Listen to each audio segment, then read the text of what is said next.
अस्सलाम वालेकुम एवरीवन। उम्मीद है कि आप सब लोग खैरियत से होंगे। सर, हमने अपनी लास्ट क्लास में इंटरनल कंट्रोल को शुरू किया था, जिसमें मैंने आपको ये बताया था कि सर इंटरनल कंट्रोल का मतलब ये है कि भाई इदारा कायदे और कवानीन बनाता है, पॉलिसीज़ एंड प्रोसीजर्स बनाता है अपने मकसद को अचीव करने के लिए। और मकसद क्या था?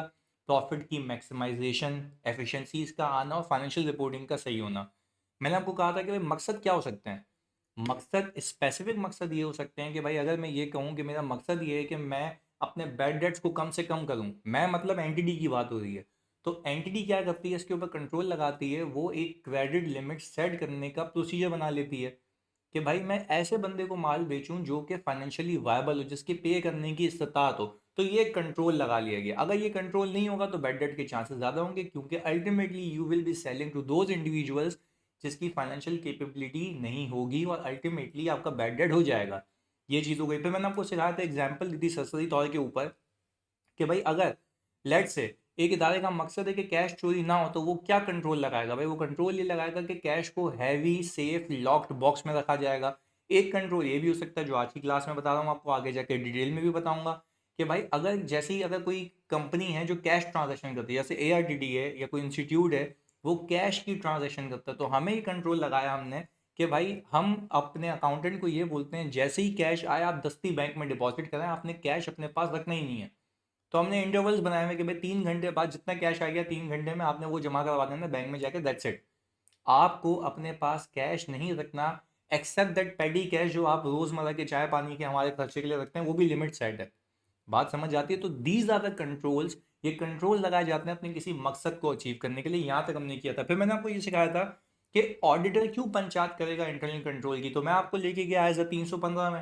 एज 315 कहता है कि आपने रिस्क असेस करना है कि मसला कहाँ हो सकता है, through understanding the entity, environment and it's internal control. तो मैंने आपको कहा था कि भाई इंटरनल कंट्रोल समझना इसलिए लाजमी है क्योंकि यही कंट्रोल अगर इदारे ने नहीं लगाए होंगे तो आपको पता लग जाएगा कि वहां पे मसला है। बात क्लियर? तभी वो कहता है कि पहले इंटरनल कंट्रोल्स की अंडरस्टैंडिंग लो। किसको कहता है? ऑडिटर को।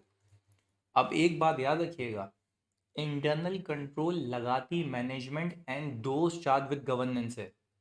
उसको अंडरस्टैंड कौन करता है? सर ऑडिटर अंडरस्टैंड करता है। ऑडिटर क्यों अंडरस्टैंड करता है? ताकि उसको पता लग सके कि अगर जहाँ पे कंट्रोल नहीं है और जहाँ कंट्रोल सही नहीं लगा हुआ या ऑपरेट नहीं हो रहा, वहाँ पे मेरा रिस्क ज़्यादा है, तो मैं अकॉर्डिंगली वहाँ पे काम ज़्यादा करूँगा, क्योंकि हम रिस्क बेस्ड अप्रोच पे चल रहे होते हैं। इस बात को याद रखिएगा। चलें जी, अब आगे लेके चलते हैं सर एक कंट्रोल एनवायरनमेंट पे। बात समझिएगा। मैं अगर बात कहूँ यहाँ पे कि भाई इंटरनल कंट्रोल के एलिमेंट्स क्या होते हैं, इंटरनल कंट्रोल के एलिमेंट्स क्या हैं, यानी अगर मैं कहूँ मैं किसी इदारे में एंटर हो रहा हूँ, मैं किसी इदारे के अंदर एंटर हो रहा हूँ, तो what does it actually mean by internal control? वो कहता है कि आपको ये कुल मिला के 5 चीज़ें देखनी है। ऑडिटर से कह रहा है कि आपको कुल मिला के ये 5 चीज़ें देखनी हैं। पहली चीज़ वो बोलता है माहौल को देखो, that is called control environment. किसको कहता है? माहौल को देखो। अच्छा भैया, माहौल से क्या मतलब है? पहले मैं एक एक करके ब्रीफ करूंगा आपको हल्का हल्का, और फिर मैं आपको इसकी डिटेल में लेके जाऊंगा। प्लीज सुनिएगा। अगेन मैं रिपीट कर रहा हूँ बहुत ही फोकस के साथ। जो इंटरनल कंट्रोल्स हैं, जो इंटरनल कंट्रोल्स हैं, सही है जी, इम्प्लीमेंट मैनेजमेंट करती है। ये बात आप पहले अपने भेजे में फिक्स करें। इम्प्लीमेंट मैनेजमेंट करती है, सही है जी। और सर इसको अंडरस्टैंड ऑडिटर करता है। क्यों अंडरस्टैंड करता है, क्यों समझता है? Sir for risk assessment. ये हमने कहा हमारा मकसद ये है। हमारा मकसद ये है रिस्क असेसमेंट, कि भाई अगर मैंने क्लाइंट से पूछा यार तुम कैश को बचाने के लिए, सेफ रखने के लिए क्या करते हो, तो वो बोलता है कुछ भी नहीं करता, ऐसे ही खुला हुआ होता है। तो भाई हम ये कहेंगे कि कैश की एग्जिस्टेंस का रिस्क है। फिर आपने वहां पे काम ज्यादा करना होगा, देखना होगा कहीं कैश चोरी तो नहीं हो गया, ये सारी चीजें। अगर मैं पूछूं कि भाई आप कैसे इंश्योर करते हैं कि आपके बैड डेट्स कम हो, ये मेरा एक सवाल है मैनेजमेंट से, तो मैनेजमेंट का बंदा कह रहा है भाई क्या जो आता है बेच देते हैं उसको, हमें तो सेल से मकसद है। तो समझने की बात ये है कि वहां पे कंट्रोल्स क्या है सर, वीक है, तो वहां पे आपका फोकस ज्यादा से ज्यादा होगा। इस बात को याद रखना आपने। तो क्या है हमारा मकसद, क्या है? कंट्रोल्स की अंडरस्टैंडिंग लेना। सर कंट्रोल्स की अंडरस्टैंडिंग क्यों लेना? To assess the risk. Management का मकसद क्या है? अपने मकसद को अचीव करना, यानी मैनेजमेंट कंट्रोल लगाती है, हम उस लगाए हुए कंट्रोल को असेस करते हैं कि क्या वो वाकई में कंट्रोल है भी या नहीं भी है। ये बात क्लियर है? आगे फिर वो कहता है कि भाई इंटरनल कंट्रोल्स के एलिमेंट्स हैं। इंटरनल कंट्रोल के एलिमेंट्स हैं। पहला एलिमेंट है कंट्रोल इन्वायरमेंट, और मैं अगेन आपको रिपीट कर दूं बच्चों, अगेन आपको रिपीट कर दूं, आप अपना दिमाग लगा देंगे, आप दीवार सर पे मार देंगे अपने, बट मैं फिर रिपीट कर दूं, आपसे ये कभी भी कंट्रोल में नहीं आएगा अनलेस कि आपने इसको प्रैक्टिकली देखा हो। तो मैं फिर रिपीट कर रहा हूं कि आपने सुकून और तामुल से मेरी बातों को समझना है, क्योंकि ये बहुत ही ट्रिकी एरिया है। सही जी, आगे लेके चलता हूं। मैंने ये कहा था सबसे पहले, वो बोलता है इंटरनल कंट्रोल के अंदर कंट्रोल इन्वायरमेंट देखो। इंटरनल कंट्रोल के अंदर क्या देखो? कंट्रोल इन्वायरमेंट को देखो। सर कंट्रोल इन्वायरमेंट का मतलब है माहौल। तो ये क्या बात हो गई? एक एक करके एग्जांपल देता हूँ। मैंने कहा मैं जिस इदारे में ऑडिट करने गया हूँ, सुनिएगा, वहाँ पे जो दोस्त चार्ज विद गवर्नेंस है, यानी जो कंपनी के डायरेक्टर्स हैं, क्योंकि देखो एक तो है मैनेजमेंट, ये तो है मैनेजमेंट, सही है जी, ये तो है मैनेजमेंट, सही है जी, ये रोजमर्रा के ऑपरेशन कर रही है, सही है, बिजनेस में भी लगी हुई है, सेल्स में भी लगी हुई है, एफएस भी बना रही है, सारी चीजें कर रही है। अच्छा, इनको कोई ओवरसी करने वाला कौन है? इनको ओवरसी करने वाला कौन है? सर इनको ओवरसी करती है दोस्त चार्ज विद गवर्नेंस, सही है जी, ये करती है इनको ओवरसी। अच्छा, ये इसको करती है ओवरसी। अच्छा, अगर ये पूछना इसको बंद कर दे, अगर ये पूछना इसको बंद कर दे, तो आपको क्या लगता है, क्या ये कभी भी इंसान का बच्चा बन के काम करेंगे? नहीं। तो मुझे एक बात बताओ, एक ऐसे इदारे का तुम ऑडिट करने जा रहे हो जिसकी दोज चार्ज विद गवर्नेंस जो है वो बॉदर ही नहीं करती है कि क्या चल रहा है, तो क्या मैं कह सकता हूं कि यहाँ पे लीस्ट इन्वॉल्वमेंट है? मैं फिर रिपीट कर रहा हूं, यहाँ पे लीस्ट इन्वॉल्वमेंट है किसकी? दोस्त चार्ज विद गवर्नेंस की। अगर लीस्ट इन्वॉल्वमेंट है दोस्त चार्ज विद गवर्नेंस की, कोई पूछने वाला नहीं है, तो ये कहेंगे कि जब मुझे कोई पूछ ही नहीं रहा तो मैं कुछ भी करूं। तो क्या मैं ये कह सकता हूं कि भाई जब कोई पूछने वाला नहीं है तो क्या मेरा रिस्क ओवरऑल ज्यादा हो जाता है? यानी भाई मैं ये कहूंगा कि एक इदारे के अंदर, एक इदारे के अंदर कंट्रोल कब स्ट्रांग होगा? जब उसके अंदर ये 5 एलिमेंट्स होंगे। आपको एलिमेंट्स को समझना है इंटरनल कंट्रोल के। सबसे पहले वो कहता है कि भाई आप स्पेसिफिक तो बाद में जाना, पहले माहौल देखो कैसा है। अगर दोस्त शायद विद गवर्नेंस मीटिंग ही नहीं करते हैं, कोई पूछते ही नहीं है, कोई फॉलोअप ही नहीं करते, तो मुझे एक बात बताओ, क्या ऐसे इदारे में रिस्क कम होगा या ज़्यादा होगा? सर ये ऐसा रिस्क होगा जो ओवरऑल फाइनेंशियल स्टेटमेंट्स लेवल पे होगा। मैं ये नहीं कहूँगा कि वहाँ रिसीवेबल में मसला है, मैं ये नहीं कहूँगा वहाँ इन्वेंट्री में मसला है, मैं बोलूँगा पूरी जगह मसला हो सकता है क्योंकि कोई पूछने वाला नहीं है। पहले बताओ, ये बात समझ आती है? इसकी बेसिक एग्जाम्पल ये है, इसकी बेसिक एग्जाम्पल ये है कि भाई अगर मैं फर्म में अपने जूनियर को कोई काम देता हूँ और उसको मैं बोलता हूँ जानी देख देख के करना है काम, सही है जी, और उसने 2-3 बार ऐसे ऑब्जर्व किया कि मैं उसको धमकाता तो हूँ कि हाँ यार देख के काम करना है, पर उसको पता है ये कभी रिव्यू नहीं करता, मैं कुछ भी कर लूंगा फाइनेंशियल्स में वेरीफाई नहीं भी करूंगा तो ये ऐसे ही निकल जाएगी चीज़। तो मुझे एक बात बताओ, उसको खौफ ही नहीं होगा? उसको खौफ इसलिए नहीं होगा क्योंकि उसको यकीन है मैं कभी नहीं देखूंगा। बट हाँ, अल्टीमेटली जो मैं करता हूँ एक्चुअल में, कि भाई मैं एक एक चीज़ को वेरीफाई करूँ, एक एक चीज़ का पूछूं कि भाई ये कैसे हुआ, तुमने इसको कैसे वेरीफाई किया, तो उसको एक खौफ लगा रहेगा। और ये खौफ मैं अपने ट्रेनिंग्स में बनाए रखता हूँ कि भाई कभी भी कुछ भी पूछेगा। तो मुझे एक बात बताओ, इन्वॉल्वमेंट जब मेरी ज़्यादा है, मेरी पूछगछ जब ज़्यादा है, तो फिर जाहिर सी बात है एक बंदा जो नीचे है वो इंसान का बच्चा काम करेगा बन के, और मेरा रिस्क क्या हो जाएगा? कम से कम। तो मैं यही चीज़ तो देखता हूँ जाके कि क्या दोस्त चार्ज विद गवर्नेंस की इन्वॉल्वमेंट ज़्यादा है भी या नहीं भी, और अगर नहीं है तो दैट मीन्स के रिस्क एलिवेटेड है, ज़्यादा है, क्योंकि कोई पूछने वाला नहीं है। पहली चीज़ ये हो गई। फिर वो बोलता है इसी के अंदर, इसी के अंदर कंट्रोल इन्वायरमेंट की बात कर रहा हूँ। वो कहता है कि कंट्रोल इन्वायरमेंट को असेस करने का एक और तरीका है, आप मैनेजमेंट की कमिटमेंट देखें टूवर्ड्स कॉम्पिटेंस। मैनेजमेंट की कमिटमेंट देखें टूवर्ड्स कॉम्पिटेंस। अच्छा, मैनेजमेंट की कमिटमेंट टूवर्ड्स कॉम्पिटेंस का मतलब क्या है? जरा इस बात को सीखते हैं। ये बहुत इंपॉर्टेंट बातें हैं, हैवी बातें हैं जो मैं आपको बता रहा हूँ। मैनेजमेंट की कमिटमेंट टूवर्ड्स कॉम्पिटेंस।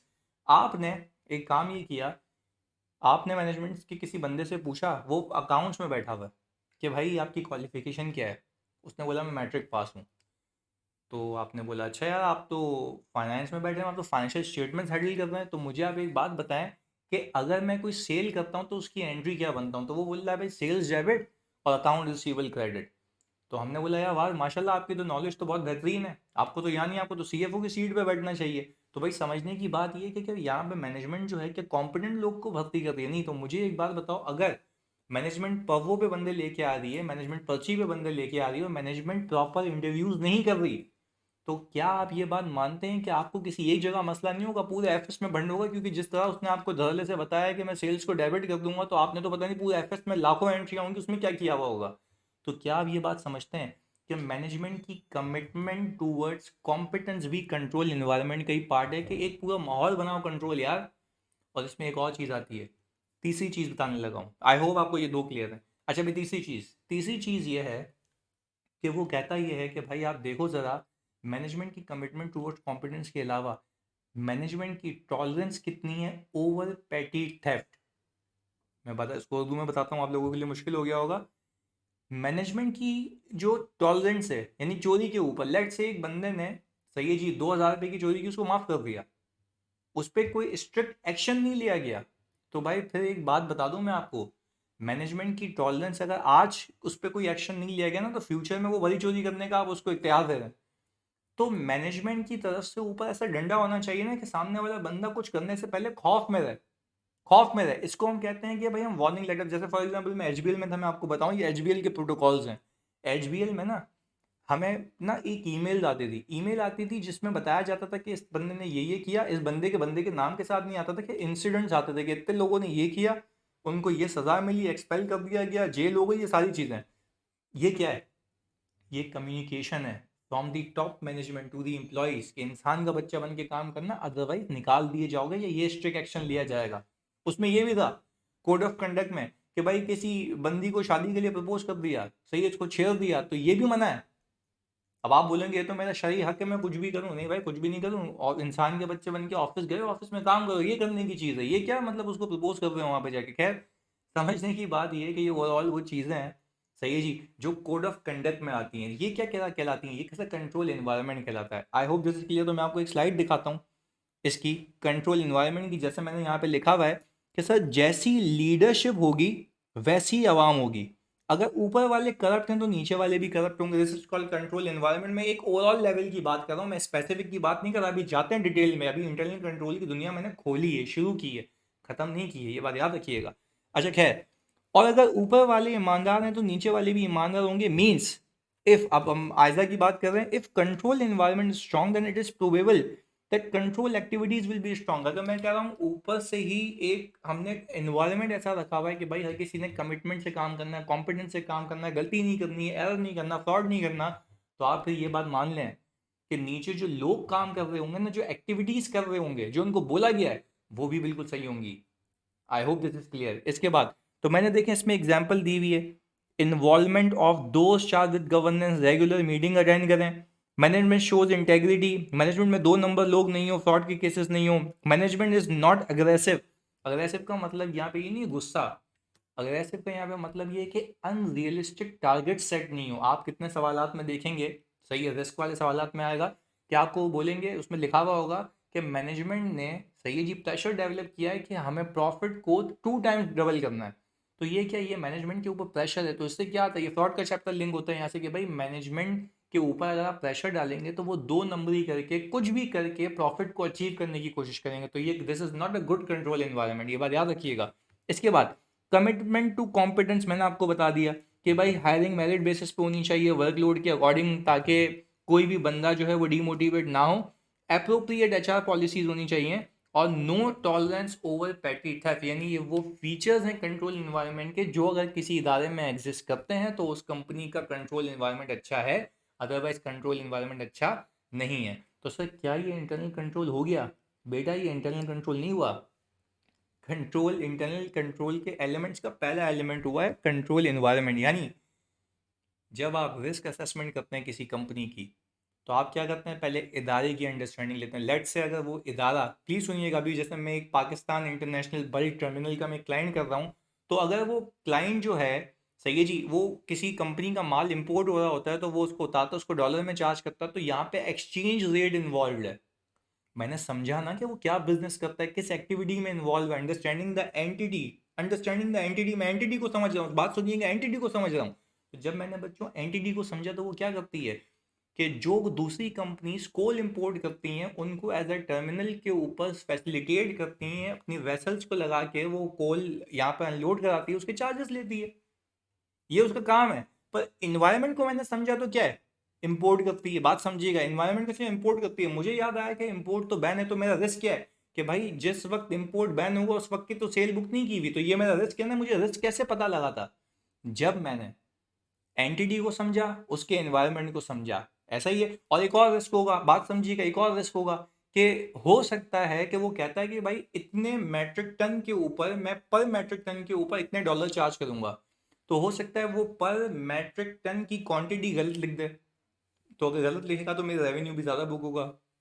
पर ये सारी चीज़ें हैं कि क्या गलती हो सकती है, क्या करने की कोशिश की गई होगी, ये तुम्हें कैसे पता लगेगा? जब तुम उस इदारे को समझोगे, जब तुम उस इदारे को समझोगे। जैसे मैंने समझा कि भाई वो कोल इंपोर्ट करवाते हैं, सही है जी, वेसल से उतारते हैं और पर मैट्रिक टन के हिसाब से चार्ज करते हैं, तो मैं कहता हूँ अगर वो क्वांटिटी गलत हो गई तो आपका रेवेन्यू भी गलत हो गया। बात समझ आ रही है? एक्सचेंज रेट गलत पिक किया तो आपका रेवेन्यू गलत हो गया। तो ये सारे रिस्क फैक्टर्स मुझे कैसे पता लगे थे? जब मैंने समझा। तो यहाँ पे भी तो मैं यही कह रहा हूँ कि सिर्फ एंटिटी और एनवायरनमेंट को नहीं समझो, उसके इंटरनल कंट्रोल्स को भी समझो। और इंटरनल कंट्रोल का पहला एलिमेंट क्या है? Control environment. और कंट्रोल एनवायरनमेंट में भंड होने का मतलब ये है कि हर जगह मसला है, क्योंकि आपका माहौल ही खराब है। तो ये एसएस लेवल का मसला है, नॉट स्पेसिफिक अजर्शन का मसला है। बात क्लियर है? तो सर आई होप आपको कंट्रोल एनवायरनमेंट समझ आ गया होगा। अगली क्लास में मैं इस इंटरनल कंट्रोल के एलिमेंट का दूसरा सिस्टम शुरू कराऊंगा। तो सर मिलते हैं जी, जज़ाकल्लाह।